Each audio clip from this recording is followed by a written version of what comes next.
جاهزوا جاهزوا. يلا يا تانكي فينك؟ ما تخش، انا مستنيك تخش يا روح حموده. يلا رجاله يلا رجاله. يلا رجاله، عاش عاش يا رجاله، عاش. هيلا هيلا. بام. دب دب دب. اقتل الدب اقتل الدب. فكت على الدب. عاش عاش يا رجاله. هو مين اللي مات؟ ده مات من عندنا. هيلا هيلا. ماشي، واحد كمان مات، واحد كمان مات. كيبو هيل نفسك بسرعه. كيبو هيلني. عاش يا رجاله عاش يا رجاله. اقتل الواد ده، اقتل الواد اللي هناك ده. ما تقتلش الانفرنال، ما تقتلش الانفرنال، اقتل الواد ده. هيلنا انا. عاش عاش عاش. ركز بس على الواد التاني، ركز على الهيلر. الهيلر مش هنعرف نقتل الانفرنال غير لما نقتل الهيلر. فول دامج على الهيلر، فول دامج على الهيلر، فول دامج على الهيلر، فول دامج على الهيلر. عاش على البرمة يا بيضي. خلاص تقتل الانفرنال، حاول مع الانفرنال، حاول مع الانفرنال. الهيلر خلاص معهوش مانا، ولكني عارف مش شايف. عاش عاش عاش عاش عاش قوي. معهوش مانا، معهوش مانا. ركز على الهيلر، ركز على الهيلر، ركز على الهيلر. الهيلر اسمه زيرو. ركز على الهيلر، ركز على الهيلر، ركز على الهيلر، ركز على الهيلر. ايوه عاش عاش عاش عاش. الكبسة الكبسة معاك ايه 100 عليك، معاك ايه 100 عليك، معاك ايه 100 عليك. ارمي الايه يا شباب. عاش عاش عاش عاش عاش عاش. ايوه ايوه اثبت اثبت. ماشي ماشي ماشي. يفشك يفشك يفشك يفشك يفشك يفشك يفشك يفشك يفشك يفشك. ايوه. السلام عليكم، انا كينج سكال والنهارده هنتكلم على احسن كونتنت للجروب الفتره دي، وده قبل اي باتشات او ابديت ممكن ينزل للعبه، ودي زي سلسله كل ما يحصل تغيير في اللعبه هنزل فيديو اتكلم عن احسن كونتنت جربتها الفتره دي وشايف انها كويسه وتستحق ان انتوا تلعبوها ان شاء الله. وكذلك هعمل زيها للسولو، يعني انا اصلا ما بحبش العب سولو، بس هلعب سولو عشان كنت يعني يلا نضحي ما علينا. فداك عزيز فداك اي حاجه. المهم الفيديو ده بيكون عباره عن ترشيحات للكونتنت، وبحط لك شويه جيم بلاي عشان تفهم يعني انا ليه رشحته. حلو. ولو انت حابب انك تزود كونتنت من عندك قول لي في الكومنتات، وان شاء الله في فيديو تاني ممكن اتكلم فيه عن الكومنتات اللي الجمهور رشحها وانا جربتها. وقبل ما نروح للفيديو يا عزيزي بالله عليك ما تنساش المقاطعه، لانها حرفيا الشيء الوحيد اللي احنا نعرف نعمله الفتره دي. ومن غير ما اطول عليك خلينا نبدا.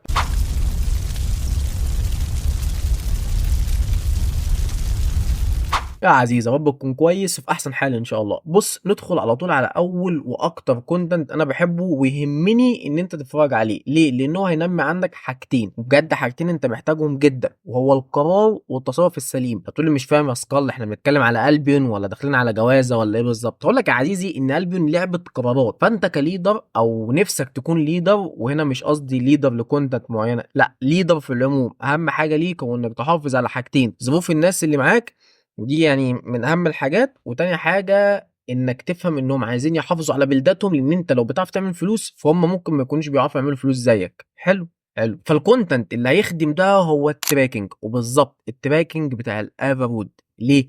عشان التراكنج الاوبن وورلد بجد بيض، والله بجد بيض، واللي بيعملوا في الاوبن وورلد تراكنج دول شويه بهايم. الكونتنت يا جدعان خرا، والله بجد خرا، جربته يا جدعان الفتره دي خرا، كتله خرا. ايه ده؟ وهم كاسم تراكنج، هم كاسم الاثنين اسمهم تراكنج، بس تراكنج الاوبن وورلد يعني حاجه خرا. في الافرود انت بتخش بتعمل السيرش الحلوه الجميله، يطلع لك بقى لايت كولر، يطلع لك بيج ماما بقى اللي هو بتاع الفلوس، يطلع لك شادو ماسك، يطلع لك ايا اللي هيطلعوا لك، ما علينا. بتروح تاخده بتريح دماغك، ولو حد يجي عليك تضرب لك واحده كالمان، تركب الماونت الحلو والجميل وتهرب. لو انتوا لابسين بلدات تعرفوا تفايتوا بيها الليدر اللي بيقول هنعمل ايه وبتتصرفوا. انما الجو بقى بتاع اوبن وورلد وفجاه بدي يعدي ده ايه ده جاذبنج ده ما اعرفش بتنجاني ما اعرفش، وانت اصلا معاك شويه ناس متوتره اساسا لانها معظمهم جداد في اللعبه، وحتى لو هم فاهمين في اللعبه فممكن يبقوا قاعدين اصلا بيحكوا وبنتكلم وبنهزر، ولو متنا بنتضايق بعد كده بنجيب بلدات ونطلع تاني زي الكلاب نعمل له. طب ايه اللي هو بجد ايه؟ فعامة انا شايف ان تراكنج الافرود احسن كونتنت الفتره دي. انا عادي انا ممكن اطلع 5 ساعات لعب تراكنج افرود متواصل، ارجع في الاخر الاقي معايا مثلا 30 40 مليون، وانا احنا اصلا بنبقى 5، ولو جينا على نفسنا شويه واتكينا وانجزنا ولبسنا بلدات ايكوال 7 نظيفه ومسبكين فيها ممكن نعمل 50 مليون، وكل واحد يقفل معاه 10 مليون مستريحه في ايده. بس لازم يكون معانا واحد مسبك كتير 8 تراكنج اقل، يعني يكون مسبك كتير 8 ومسبك كمان في التراكنج اللي بقى في الفلوس في ما اعرفش والله الكولا في التنجاني في الوور وولف والحاجات دي مسبكها كمان 100، عشان ننجز وقت وما يفضلش بقى يلففنا الدنيا كلها والجو العبط ده. لا هو يكون مسبك، والسبيكات دي بتساعد جدا جدا جدا يا جماعه فوق ما تتخيلوا انك تاخد التراكنج اسرع. وده كمان جنب ان انا ممكن لو معدي كده ولقيت بلو شيست كده حلو مقطقط كده، الشيست بتاعه جولد ولا ما اعرفش دلوقتي بيسموه ايه، بس شيست طلعت كبير يعني، يلا بينا يا حبيبي كده اللي ناخده معانا بالمره. فبرجع اعمل لي فلوسي، اعمل دنيتي. ويا بقى لو انت بدات تتجذب كده زي حالاتي ولقيت لك حته انشانتد كده وانت ماشي، يا لهوي تقعد بقى كده انت والبارت كده تستقنيس تجذب لك الحته دي، بدل ما كان اللوت اللي انتوا هتسبلتوه 50 مليون ممكن تشوفوا حته 8 2 حديد كده.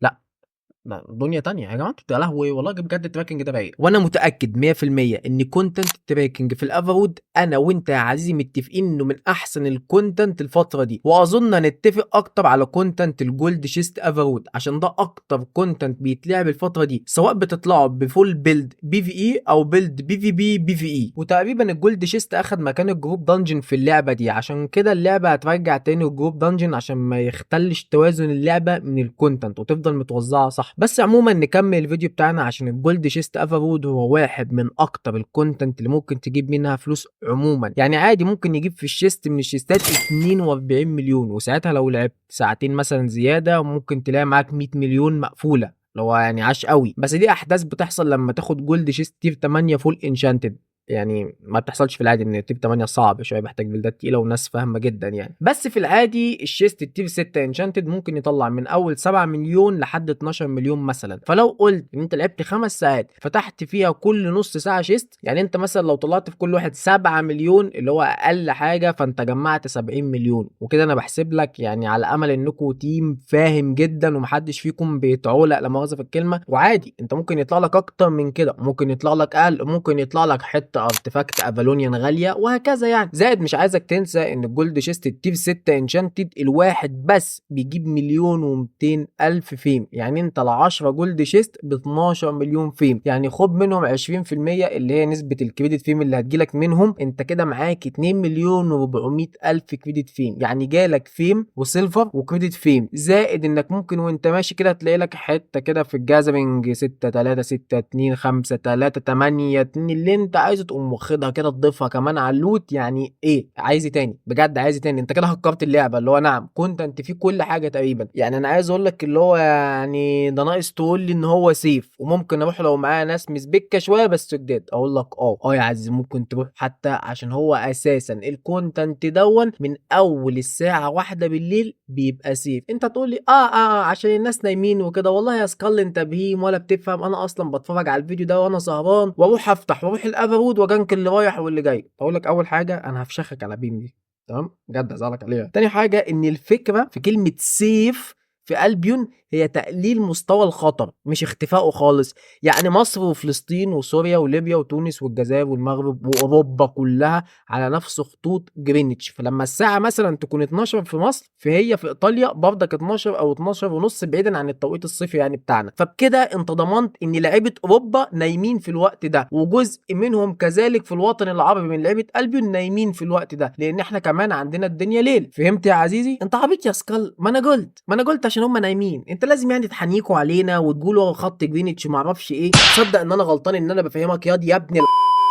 المهم يا عزيزي اخر كونتنت معانا هو الفيم فارم ستاتيك. بس قبل ما اتكلم عليه بفكرك تعمل اشتراك ولايك لاخوك سكال عشان اعرف اجيب ال 5000 قبل اخر السنه ان شاء الله. وانا الحمد لله بفضل ربنا ثم انتم وصلت ل 4000 مشترك، وان شاء الله بربنا ثم انتم هوصل لاكتر من كده كمان. وده مش كلام وخلاص، وعشان اثبت لك ان هو مش كلام وخلاص الفيديو الجاي ان شاء الله هوزع 3 اكواد بريميوم اسبوع. وبكل بساطه عشان تشارك اعمل لي اشتراك الحلو الجميل وحط لي الكومنت لا حط لي كومنت واحد، حط لي كومنت واحد او اتنين مثلا، واعمل لي لايك للفيديو بالمره معاك. حلو. المهم بقى نروح للكونتنت اللي بعديه اللي هو الاستاتيك. وده كونتنت تشيلنج شويه، بيجيب فيم حلو قوي، انما كفلوس فهو ممكن يجيب في الساعه 4 او 5 مليون بكبيره قوي ليك انت لوحدك كفرد، يعني ممكن اقل من كده. بس انا بتكلم على اخر مره ليا الكونتنت دون جاب ايه، والكونتنت دون جميل قوي، لكن لو خبت قدام الراتات هتزعل انت. فمشكلته في الراتات الكتير قوي اللي في الاستاتيك. وعموما دول احسن كونتنت بي في اي ممكن تجربهم الفتره دي وبيجيبوا فلوس حلوه قوي. انا عامل 142 مليون في شهر 8 واول شهر 9 ب شبههم. هو عملت حاجات تانية بس عموما يعني انا بحكي لك اللي هو ايه اكتر حاجه انا عملتها. يقوم يجي واحد يقول لي طب باقي 9 سكال وشاو 10 اللي احنا فيه ده عملت ايه؟ اقول لك والله يا عزيزي انا بصرف بس تقريبا الفتره دي كل اللي بجمعه بصرفه. رحت اشتريت شادو كولا ب 8 4 بدون هدف، حتى ما اشتريتلاش بيلد كامله. رحت اشتريت انكوبوس 7 4 واشتريت انكوبوس تاني 5 4 ومت كمان ب 5 4. شحنت بريميوم مع اني معايا واحد، ورحت عملت خليت الجزيره ماكس، ورحت ما اعرفش عملت ايه تاني. فالفلوس اما تتصرف كده عبط. والفكره ان الواحد الفتره دي لما بيطلع كونتنت بيبقى فيه احتماليه ان هو يموت جامد، ما اعرفش ليه الموضوع بقى صعب بقى. حتى حاولت ان انا اتعلم يعني ليد بي في بي وكده، فدي محتاجه صرف كتير، محتاجه صرف كتير جدا عشان تتعلم ازاي تليد بي في بي. فدينا بنجرب وبنحاول، وان شاء الله في المستقبل يكون في كونتنت بي في بي كتير جدا في القناه ان شاء الله يعني. بس هديك نصيحه كده دي مني ليك. هو عامه الفيديو خلص، انا بس افكرك يعني ما تنساش تعمل اشتراك ولايك،